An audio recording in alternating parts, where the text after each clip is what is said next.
अस्सलाम वालेकुम नाज़रीन, मैं हूं ज़ेड मलिक और आप देख रहे हैं प्रोग्राम न्यूज़ ज़ेड मलिक के साथ।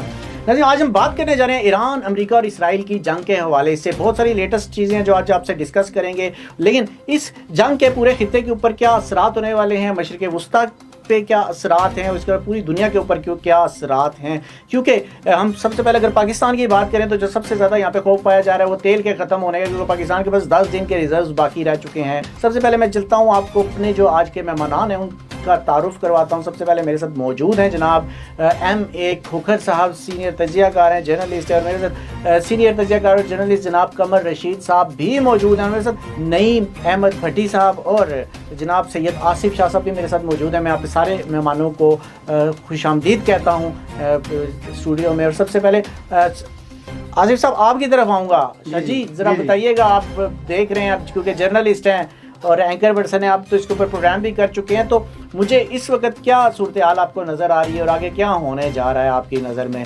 ईरान की जंग को लेकर? मैं बड़ा मशकूर हूँ कि आपने इस इशू को उजागर किया है और ये इशू उजागर करना इस वक्त बहुत ज़रूरी है। इस वक्त जो जंग चल रही है वो है ईरान, इसराइल, अमेरिका, लेकिन जो पिस रहे हैं, जो उसका शिकार हो रहे हैं वो है मिडिल ईस्ट, जिसमें सर फहरिस्त कतर है, बहरीन है, ओमान है, सऊदी है और दुबई है। ये सारा नुकसान और आप देखें, आज 5वां दिन है, सारा नुकसान जो हो रहा है वो इस्लामी उम्मा का हो रहा है। ठीक हो गया। मैं अभी चलूँगा जनाब अली कमर रशीद साहब आपकी तरफ। आपने बातें सुनी सैयद आसिफ शाह साहब की, क्या कहते हैं जो मशरिक़ वुस्ता के अरब ममालिक उन्होंने अपने अड्डे दिए, तो क्या वो उसको भुगत रहे हैं? वह काफ़ी खौफ और राज की अलामत जो है वो हमें नज़र आ रही है वहाँ पर बनी हुई उनकी फ़ज़ाओं में। क्या कहते हैं आप इस हवाले से? असल में इशू ये है कि मशरिक़ वुस्ता, ईरान, इसराइल, अमेरिका सबको अगर आप शामिल करते हैं तो बहुत बड़ा नुकसान हो रहा है। मशरिक़ वुस्ता में भी, ईरान में भी हैवी बॉम्बिंग शुरू है, उसमें ईरान का जो इंफ्रास्ट्रक्चर है वो तबाह हो रहा है। ठीक हो गया। भट्टी साहब ज़रा मैं आपकी तरफ आऊँगा, मुझे बताइएगा कि काफ़ी कुछ ममालिक के ऊपर ये भी अभी इल्ज़ाम लगाया जा रहा है कि वो अंदरूने खाना ईरान की मदद कर रहे हैं। आपको भी कोई ऐसा लगता है कि कुछ ममालिक अंदरूने खाना मदद कर रहे होंगे? देखें जी जुल्फ़िकार साहब, आपने ये बड़ा अच्छा सवाल किया। इस सवाल के अंदर बहुत सारे जवाब हैं। पहले नंबर पर देखें, ईरान तनहा लड़ रहा है, ठीक है, बज़ाहिर तो ऐसे लगता है, मगर अगर आप देखें इंटरनेशनली अगर स्ट्रेटजी को देखें तो इसमें चाइना भी इसको सपोर्ट कर रहा है, रशिया भी सपोर्ट कर रहा है, और हो सकता है कि हमारा मुल्क पाकिस्तान भी साथ शामिल उसको सपोर्ट कर रहा हो, फौजी लिहाज से भी, टेक्निकल लिहाज से भी। इसकी वजूहत क्या है? पाकिस्तान को क्यों सपोर्ट करना चाहिए, क्यों कर रहा है? अगर चाइना की ईरान की सलामती में पाकिस्तान की सलामती पोशीदा है। अमेरिका ने जो प्लानिंग की है, जो इंटरनेशनल लेवल पर वो जो अपना प्लान लेकर आया और जिस तरह से उसने ईरान पर हमला किया और जिस तरह से तताबड़ पर हमले कर रहा है, और उसके जवाब में ईरान ने जो गल्फ़ ममालिक पर जो अटैक्स किए, मिसाइल अटैक्स किए, और गल्फ़ ममालिक का तमाम जो उनका इंफ्रास्ट्रक्चर है बिल्कुल तबाह बर्बाद कर दिया है। और आने वाले वक्त में आप देखेंगे कि दुनिया का जो एक निज़ाम होगा, जो एक नया वर्ल्ड ऑर्डर होगा, वो बिल्कुल चेंज होकर सामने आएगा। अमेरिका कोशिश कर रहा है कि पूरी दुनिया को किसी तरह से, अमेरिका और इसराइल, ये दो ऐसे ममालिक है जो कोशिश कर रहे हैं कि दुनिया को तीसरी आलमगीर जंग की तरफ धकेलने की कोशिश करें, और तकरीबन ये अपने मकासद में कामयाब भी होते नज़र आ रहे हैं। मगर अब यहाँ पर ये सवाल पैदा होता है कि अमेरिका और इसराइल इस वक्त ट्रिलियंस ऑफ डॉलर का नुकसान तो उठा चुके हैं, अपनी फौजी भी इनके यहाँ पर बहुत सारी इनकी डेथ कैजुअलिटीज़ भी हुई हैं, मगर दूसरी तरफ अगर देखें तो ईरान में बहुत बड़ी तबाही इसकी हुई है। उसकी रीज़न क्या है? ईरान में इतनी बड़ी तबाही कैसे होगी? उनको कैसे इस चीज़ का वीक पॉइंट कहाँ से मिला? इतनी बड़ी तबाही उन्होंने किस तरह से फैलाई?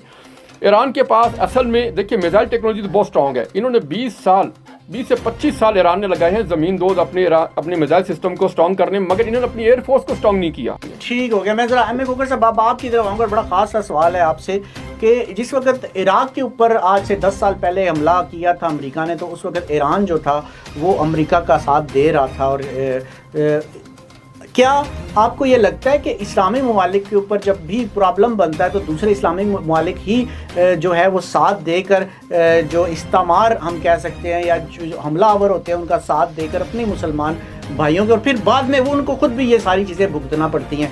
आप इस सारी चीज़ों किस नज़र से देखते हैं? जी बिस्मिल्लाहिर्रहमानिर्रहीम। मलिक साहब, मैं आपके सवाल के जवाब के साथ मैसेज भी साथ साथ दूंगा। मुझे थोड़ा टाइम ज़रूर देना। मेरे सब भाइयों ने बहुत अच्छा तजज़िया किया है, खासकर भट्टी साहब की बात से मैं बिल्कुल इत्तेफाक करूंगा। आसिफ शाह साहब ने तो पता नहीं ऑडिट करना शुरू कर दिया अमेरिका का। मेरे दोस्त हैं, मेरे भाई हैं। प्रोग्राम का मकसद ये होता है कि आवाम तक अवेयरनेस जाए। प्रोग्राम का मकसद ये नहीं होता कि जो दिल में आए वो क्या डाले। सबसे पहले तो मैं आपके सवाल का जवाब ये दूं कि इसराइल और अमेरिका ने ईरान को पता नहीं वेनेजुएला समझा या इराक समझा, इसराइल ने पता नहीं हमास समझा, उसको यह नहीं पता था कि मेरा पाला किससे पड़ेगा। ईरान वो कुव्वत है जिसके ऊपर 40 साल से इसी अमेरिका बदमाश की एक्सटेंशनें लगी हुई हैं, जिसने पाबंदियां लगाई हुई हैं। पूरी दुनिया में वो खूब बदमाशी कर रहा है। मेरा हरगज उस सहाफी से, उस दोस्त से इत्तेफाक नहीं होगा जो अमेरिका को सपोर्ट करेगा।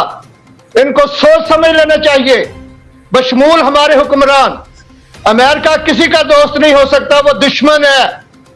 और यह कुरान पाक में भी आया है कि यहूद नसारा का एतबार मत कीजिए। गुजारिश यह है कि जिस तरह इसराइल और अमेरिका ने दंदनाते हुए नहत्ते ईरान के ऊपर हमला किया, क्या उस वक्त उसको याद नहीं था कि ईरान का कितना नुकसान होगा? आज सारे ईरान, अमेरिका और इसराइल का नुकसान जो है वो गिनना शुरू कर दिया, कैलकुलेट करना शुरू कर दिया। मैं कहता हूं कि जंग किसी मसले का हल नहीं होता, जंग अच्छी चीज नहीं है, मगर बदमाश इसराइल और अमेरिका ने अगर ये जंग छेड़ ली है तो अब इसका अंजाम, मंतकी अंजाम तक, जब तक इसराइल की तबाही नहीं होगी ये जंग नहीं रुकेगी। ये मेरा तजदिया है। और इस जंग का बेशक पूरी दुनिया को नुकसान होगा। क्या अक़वाम मुत्तहिदा उस वक्त सो रही थी? क्या पूरी दुनिया सो रही थी जिस वक्त ईरान के ऊपर बेगुनाह जो है पाबंदियां लगाई और 40 साल से वो सरवाइव कर रहा था और फिर भी वो अपने पांव पे खड़ा है? आयतुल्लाह खमेनी की नाजायज शहादत इन्होंने की। किस लिए? आयतुल्लाह खमेनी ने क्या किया था, क्या जुल्म किया था? क्या कि वो पूरे मुसलमानों के मैदान में अकेला खड़ा हो गया था? बात करते हैं मशक़े वस्ता की। मशक़े वस्ता के दुबई, कतर, सऊदी अरेबिया, इसको किसने मशवरा दिया था कि अमेरिका बदमाश इसराइल को अड्डे दे? इनको नहीं पता था कि वो मुसलमानों का दुश्मन है। अगर आज ईरान ने उनकी तबाही या उनकी बेइज्जत को निशाना किया तो हमें फख्र करना चाहिए, ना कि हमें अफसोस करना चाहिए। हमारे हुक्मरानों ने आज तक हम ईरान के बारे में तज़ियत तो जरूर किया लेकिन मजम्मत नहीं की। मेरे सहाफी दोस्तों, मेरे भाइयों, बात को जरा गौर से देखें, गौर से सुने। तजजिया सब करते हैं। ईरान के बारे में अगर किसी के दिल में गलत फहमी है कि ईरान जो है वो भाग जाएगा या कमजोर हो जाएगा, तो ये मेरा तजजिया आज लिख ले। अमेरिका भी भागेगा, इसराइल की तबाही भी होगी।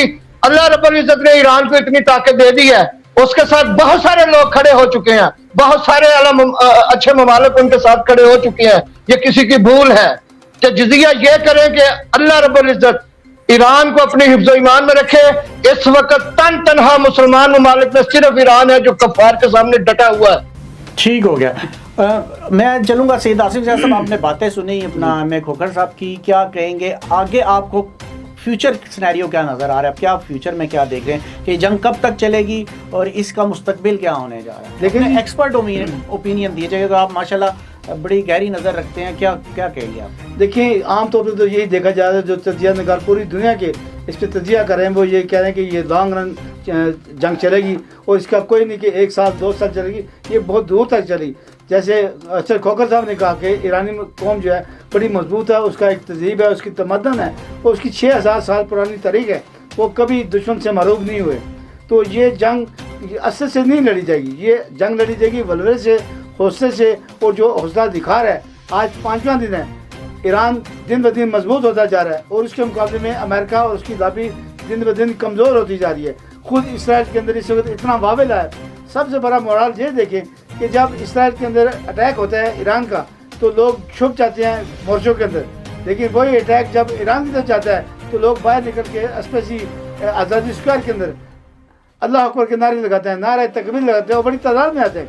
ये बात पता चलती है कि कौम जाग रही है और कौम हर दुश्मन का मुकाबला करने के लिए तैयार है। ठीक हो गया। कमर भाई, शाह साहब कह रहे हैं कि इस वक्त बात पहुंच चुकी है पॉइंट ऑफ नो रिटर्न के ऊपर। आपको भी क्या ये लगता है कि अब वापसी का कोई रास्ता नहीं है और अब किसी की हार और किसी की बड़ी तबाही मुकद्दर बनेगी, या ये मामला किसी न किसी तरफ जाकर ख़त्म हो जाएगा? क्या समझते हैं आप?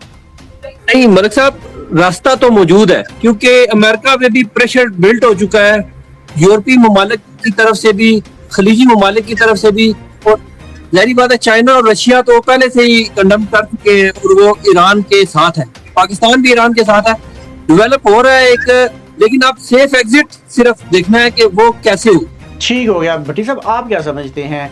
आप समझते हैं कि ये मामला जो है अब आसानी के साथ आगे ख़त्म हो जाएगा, या ज़िद पर आ जाएंगे ये ममालिक और किसी ना किसी ऐसी जगह पर जाने की कोशिश करेंगे कि जहाँ पर उनकी जो जीत है वो वाज़ेह नज़र आए? क्योंकि इस वक्त जो जीत वाला सिलसिला वो किसी का भी नज़र नहीं आ रहा है, जंग जारी है, जंग अभी लड़ी जा रही है। क्या कहते हैं आप इस सवाल से? जुल्फ़िकार साहब, ये आपने जो सवाल किया बहुत ज़बरदस्त सवाल है। इसके लिए सबसे पहले हम थोड़ी सी जो है इसकी हिस्ट्री की तरफ थोड़ा सा देखते हैं कि असल में ये जंग छेड़ी क्यों गई। ये असल में एक मजहबी जंग है।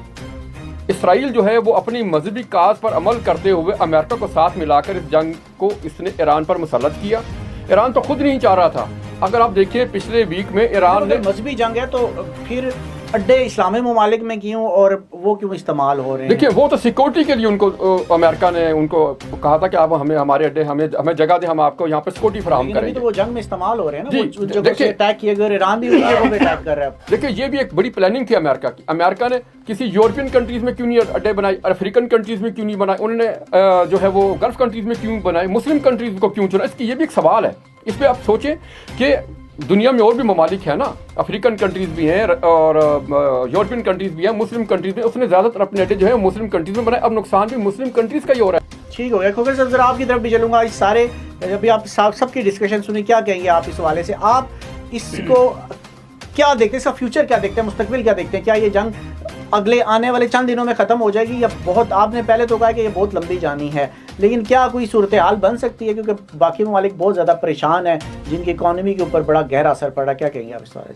जी मलिक साहब, नो डाउट पूरी दुनिया पे ये इकॉनमी का मसला तो दरपेश आएगा। रही बात मेरे दोस्तों ने जो दरमियान में गुफ्तगू की है, मैं इनको ये बता देना चाहता हूँ कि बेसिकल अमेरिका की अल्लाह रब्बुल इज़्ज़त की तरफ से तबाही लिखी जा चुकी है। अमेरिका बर्बाद होने पे जा रहा है। अमेरिका और खासकर डोनाल्ड ट्रंप, जिस तरह इसने वेनेजुएला पे कब्जा किया, फिर इराक पे कब्जा किया, खलीजी ममालिक में इसने अपने अड्डे लिए हुए हैं। खलीज वाले ईमान के कमजोर लोग हैं, बशमूल सऊदी अरेबिया के जो हमारे हुक्मरान हैं, उन्होंने अमेरिका को पता नहीं अपना दूसरा भगवान समझा हुआ कि यही हमारी हिफाजत करेगा, जिसकी वजह से मजबूरी से उन्होंने भी इसको अड्डे दे रखे हैं और सारा तेल जो है अमेरिका सऊदी अरब से निकाल रहा है, इसी तरह खलीज ममालिक से निकाल रहा है। अमेरिका बेसिकल भूखा है उन ममालिक का जहां से तेल निकलता है। अमेरिका की कोशिश ये है कि मैं पूरी दुनिया पे राज करूं और मेरी बदमाशी कायम रहे, और तमाम ऐसे ममालिक जहां पे वाफर मकदार में पेट्रोल तेल है, मैं उन पे अपनी इजारादारी कायम कर सकूं। ईरान के साथ भी यही तनाजा चलता आ रहा है बड़े अरसे से, मगर ईरान झुका नहीं था। बाकी जो दुबई या दूसरे मुल्क है उनको तो जरूरत थी अमेरिका की, और वो तो झुक गए, या उन्होंने तो खुदा मान लिया, उसने तो मुआहदे कर लिए, अड्डे दे दिए। हकीकत में असल रीजन ये है कि अमेरिका पूरी जिंदगी के लिए अपना तसल्लुत जो कायम रखने के लिए, अपनी बदमाशी को कायम रखने के लिए ऐसे ममालिक पे या तो अपना कब्जा करना चाहता है या अपनी मर्जी के हुक्मरान लाना चाहता है। जैसे कि रजा शाह को, आयतुल्लाह खमेनाई की हुकूमत को खत्म करके रजा शाह को मुसल्लत करने के, क्योंकि रजा शाह पहले ही इसराइल में रह रहा है, सियासी पनाह पे रह रहा है वहां पे, और ये अमेरिका की चापलूसी करने वाला रजा शाह जो अपनी हुकूमत बनाना चाहता है, जिसकी वजह से इसराइल ने और अमेरिका ने मिलकर ईरान के ऊपर हमला किया। अब बात सोचने की यह है कि हमारे मुसलमान ममालिक को होश के नाखुन लेने चाहिए कि आप उस ममालिक को, अपने ममालिक को वो मुसल्लत कर रहे हैं जिसका कोई एतबार ही नहीं है कि कल वो आपके साथ क्या करेगा।